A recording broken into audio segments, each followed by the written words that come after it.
Oke, assalamualaikum warahmatullahi wabarakatuh. Halo guys, saya Makati Salika dengan NIM 2111024 dari PBS 2A. Di sini saya akan menjelaskan tentang aspek pemasaran dari proposal makaroni pedas oleh kelompok 5. Nah, yang pertama saya akan menjelaskan tentang segmentasi, targeting, dan positioning. Apa sih yang dimaksud dengan segmentasi? Segmentasi adalah kegiatan membuat suatu pasar menjadikan kelompok-kelompok pembeli yang berbeda, yang memiliki kebutuhan, karakteristik, atau perilaku yang berbeda, serta membutuhkan produk yang berbeda juga. Nah, kalau untuk segmentasi dari proposal makaroni pedas oleh kelompok 5 ini, yaitu segmentasinya menengah ke atas, seperti mahasiswa dan masyarakat umum. Kayak gitu. Nah, yang kedua ada yang namanya targeting. Targeting itu apa sih? Targeting adalah kegiatan menilai atau memilih satu atau lebih segmen pasar yang akan dimasuki oleh sebuah perusahaan. Kayak gitu. Nah, untuk targeting dari proposal makaroni pedas oleh kelompok 5 ini yaitu dari semua kalangan, dari usia muda, usia tua, anak kecil, karyawan, mahasiswa, dan terkhusus mahasiswa FEBI Universitas Islam Negeri Fatmawati Soekarno Bengkulu.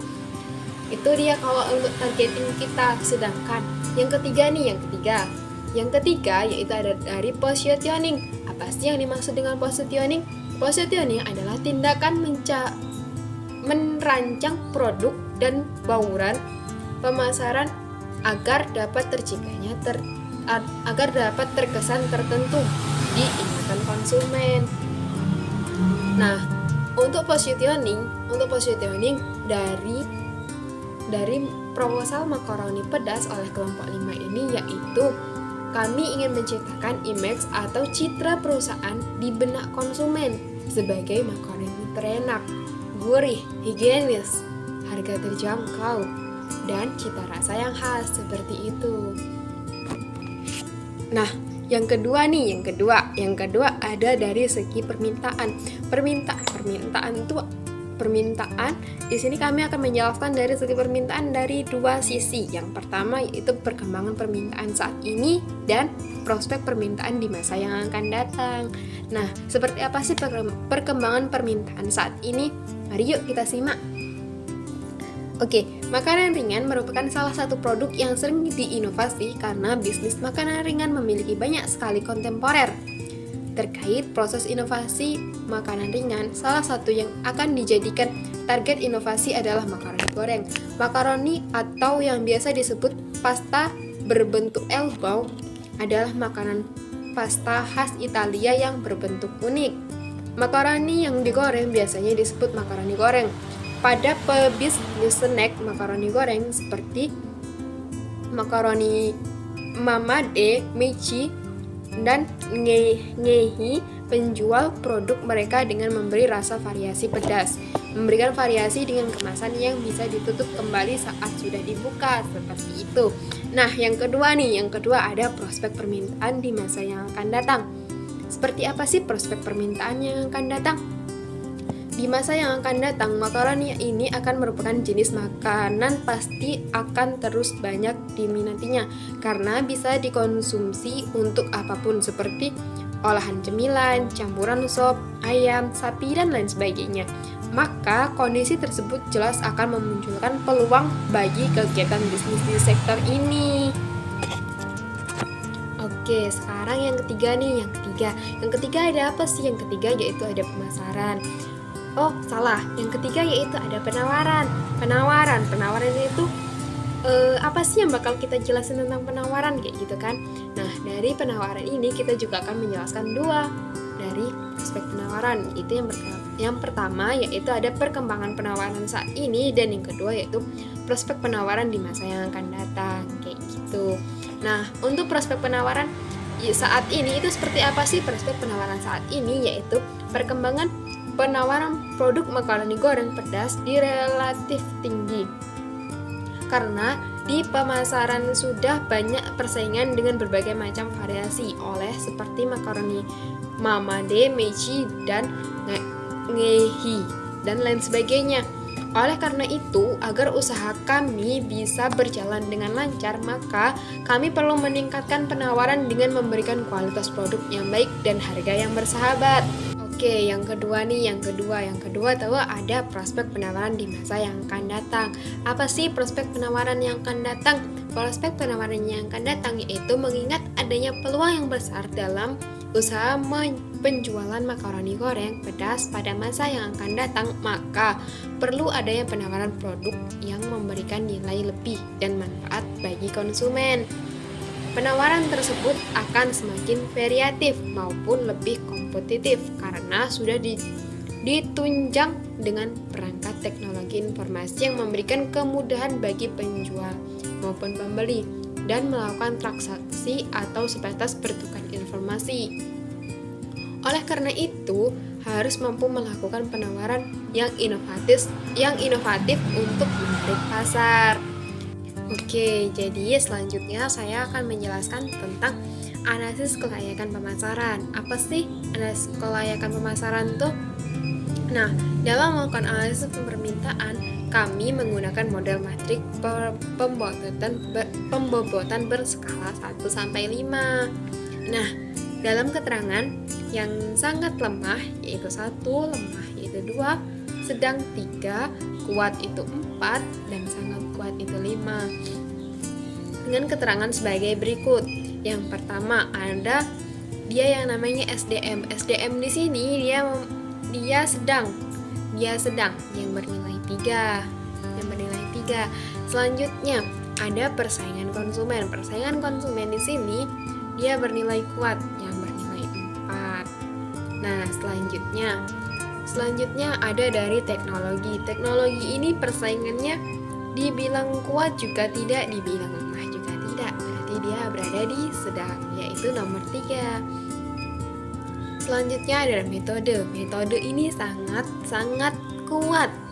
Dia bernilai 5.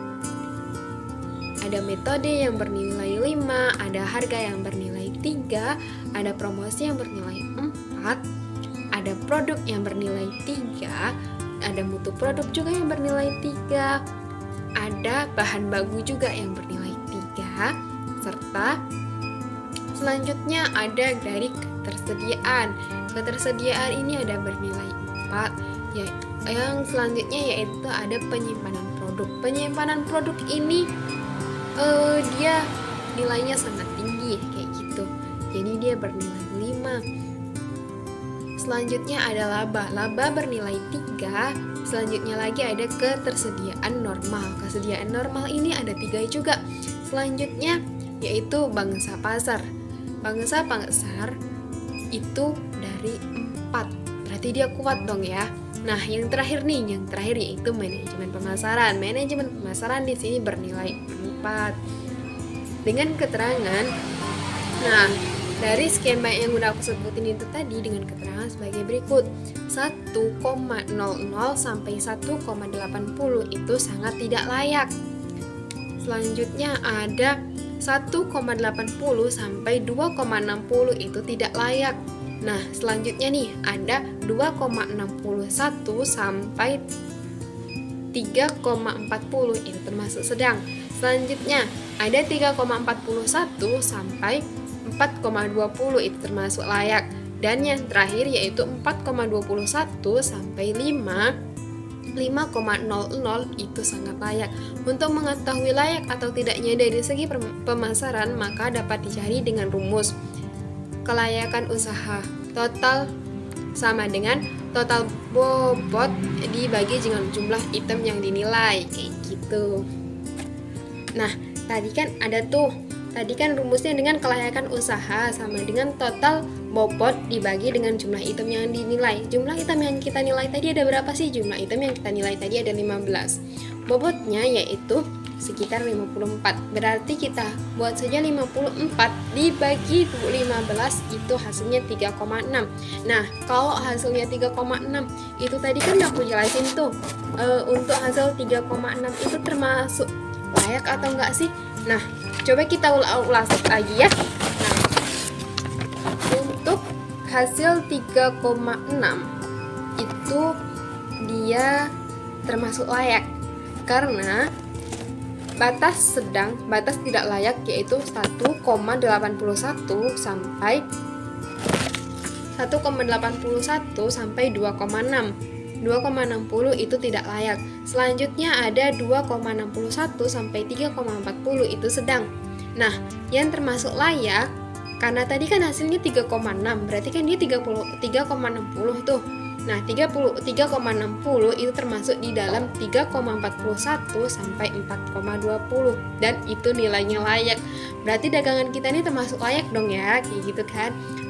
Nah, dapat disimpulkan berdasarkan hasil yang diperoleh 3,6, maka usaha makaroni goreng pedas ini dikatakan layak karena berada di range atau di fase yang 3,40 sampai 4,20 kayak gitu. Nah, penjelasan selanjutnya yaitu ada analisis persaingan. Apa sih analisis persaingan? Analisis persaingan dari pesaing usaha makaroni di Bengkulu ini cukup kuat dan bervariasi sesuai ciri khasnya. Oleh karena itu harus ada pemahaman dan evolusi terhadap lokasi agar nantinya mudah dijangkau oleh konsumen kayak gitu. Nah, terakhir ada penjelasan tentang program pemasaran. Penasaran gak sih tentang penjelasan tentang program pemasaran nih? Pastinya pemasaran dong ya. Nah, dari program pemasaran ini kami menjelaskan dari 3 hal. Yang pertama yaitu ada tingkat pelayanan. Apa sih yang dimaksud dengan tingkat pelayanan di sini? Tingkat pelayanan adalah dalam memasarkan makaroni goreng ini kami memberikan layanan yang memuaskan melalui layanan pemesanan yaitu delivery, sistem PO di media sosial seperti WA, Instagram dan lain-lain. Kami menggunakan sistem PO karena untuk antisipasi terjadinya sisa dari produk yang sudah dibuat. Karena jika menjual lagi sisa produk yang tidak habis nantinya akan kurang fresh dan kami menjaga kualitas produk agar bernilai tinggi. Nah, yang kedua nih ada penetapan harga. Apa sih yang dimaksud dengan penetapan harga kayak gitu kan? Penetapan harga yang akan dilakukan dengan menetapkan harga berdasarkan tingkat keberlangsungan usaha, di mana kami menciptakan keuntungan yang relatif sehingga dapat menjalankan usaha secara kontinu untuk meningkatkan pangsa pasar. Nah, yang terakhir yaitu ada kegiatan promosi. Beberapa kegiatan promosi yang dilakukan adalah dengan melalui promosi di media sosial seperti WhatsApp, Instagram, dan lain sebagainya. Ataupun penawaran secara langsung, ini beberapa lingkungan yang banyak orang termasuk di kampus Unvas Bengkulu, terkhusus mahasiswa FEBI di kota Bengkulu ini. Nah, itu tadi penjelasan dari saya. Apabila ada kurang dan salahnya saya mohon maaf. Saya akhiri, wabillahi taufiq wal hidayah. Wassalamualaikum warahmatullahi wabarakatuh. Sampai jumpa teman-teman.